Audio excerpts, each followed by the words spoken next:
process of law, আমি foreigners expulsion কাম as per the verdict of the constitutional bench of the Supreme Court of India, যেটো মোক কৈছে legally কৰিব লাগে, Supreme Court of India এতিয়া legally district power দিছে যে আপুনি বিদেশী ডিক্লেয়াৰ কৰিব পাৰে, ট্ৰিব্যুনেলত যাব নালাগে। অখিল গগৈ ডাঙৰীয়াক মই সন্মান জনাইছো যে লিগেলি কৰিব দিছে, আৰু লিগেলি আমি বিদেশী বহিষ্কৰণৰ কাম হাতত ল'ম।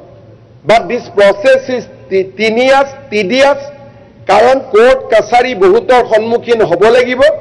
But we are ready to face the challenge, আৰু আমি অসমৰ পৰা বিদেশী বহিষ্কৰণৰ ক্ষেত্ৰত এই কামবিলাক আমি কৰি থাকিম। এতিয়া ইয়াত কথা হৈছে যে হয় যে কোনোবা জেনুইন মানুহ বহিষ্কৃত হ'ব নেকি? ডেফিনেটলি নহয়। ৭১ চনত অহাৰ আগৰ মানুহ বহিষ্কাৰ কৰাৰ প্ৰশ্নই নুঠে, যেহেতু সুপ্ৰিম কোৰ্টে নিজেই ক'লে যে ৭১ চনৰ আগত অহা মানুহখিনিক বহিষ্কাৰ কৰিব নালাগে। আমিতো তাত ইলিগেলিটিৰ কথাই নাই, সেইকাৰণে ডিস্ট্ৰিক্ট পাৱাৰ দি দিলে নহয় সুপ্ৰিম কোৰ্টে। এতিয়া ক'লে যে ফৰেনাৰ্ছ ট্ৰিব্যুনেল বায়াছ, গতিকে ডিচিয়ে কৰিব, এইটোতো আৰু ভাল। গতিকে আপোনালোকে ট্ৰিব্যুনেল বাছি লওক, নহ'লে ডিস্ট্ৰিক্ট বাছি লওক, ৰাস্তাটো দুটাই। ফৰেনাৰ্ছ ট্ৰিব্যুনেলত বাচিলে এপিল হয়, আৰু ডিচিয়ে কৰিলে ৰাতিয়ে অৰ্ডাৰ দি ৰাতিয়ে এভিক্ট কৰি দিব পাৰে। ডিচি তাত এপিলৰ স্কোপ নাই। 1950 ইলিগেল এক্সপালছন এক্ট, স্যাৰ সেইটো আইনৰ পিছতেইতো অসম চুক্তিৰ 71 কৰা হৈছে, গতিকে 71 টো নিজে মেম্বাৰ আছে। আপুনি অনাৰেবল মেম্বাৰ, আপুনি 51 টো স্যাৰ হেকৰ পিছত কিবা কৈ থাকিলে ক'ব।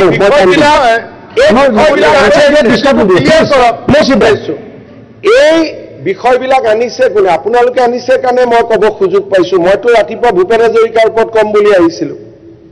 আপোনালোকে নিজে খজুৱাব, যেতিয়া নিজৰ গাত খজুৱতিটো পৰি যাব তেতিয়া আপোনালোকে জপিয়া জপি কৰি থাকিব, এইটোতো নহয়। এতিয়া মোৰ কথাটো হ'ল, এই সুপ্ৰিম কোৰ্টৰ জাজমেণ্টটো সকলোৱেতো আদৰণি জনাইছে, গতিকে আদৰণি জনোৱা জাজমেণ্ট এটাৰ ওপৰত আমি যদি কাম কৰোঁ তাত কোনো আপত্তি থাকিব নালাগে। যদি মই জাজমেণ্টটো ভুল কৰি পঢ়িছোঁ মোক শুধৰাই দিব, আৰু ভুল কৰি পঢ়িলেতো মই একো কাম কৰিব নোৱাৰোঁ।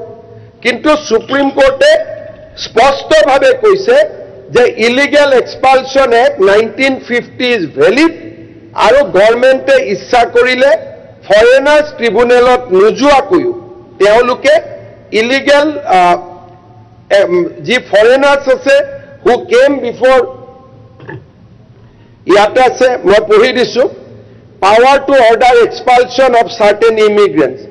If central government is of the opinion that any person, class, person having been ordinary resident in India, whether before, after commencement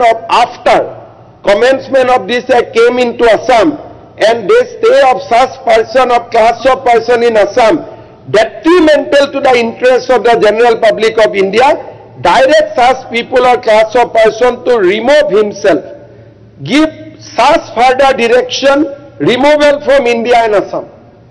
এইটো হ'ল আমি সুপ্ৰিম কোৰ্টে কোৰ্ট দি আছে, আপুনি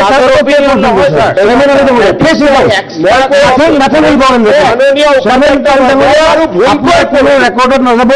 মই বুজি আছো আপোনালোকে শুনক, আপোনালোকে কিয় এইটোত কষ্ট পাইছে সেই পেৰাগ্ৰাফটো আপোনালোকে নপঢ়িলে না, পঢ়ক না প্লিজ। আপুনি 1 মিনিট বাহিৰত যাওক, 1 মিনিট বাহিৰত যাওক, সুপ্ৰিম কোৰ্টৰ 6A ওপৰত জাজমেণ্টটো লৈ আহক। গুগল ৰ'ব, আপোনাক মই 5 মিনিট সময় দিছোঁ, আপুনি জাষ্ট বাহিৰলৈকে যাওক, গৈ পেলাই গুগল কৰক, জাজমেণ্টটো লৈ আহক, নিজে বুজি পাব। মইতো 2 দিন পঢ়িহে কৈছোঁ, মইতো আৰু ইমান কেঁচা কাম এটা কৰিব ইয়াত অহা নাই। মই 2 দিন স্যাৰ 71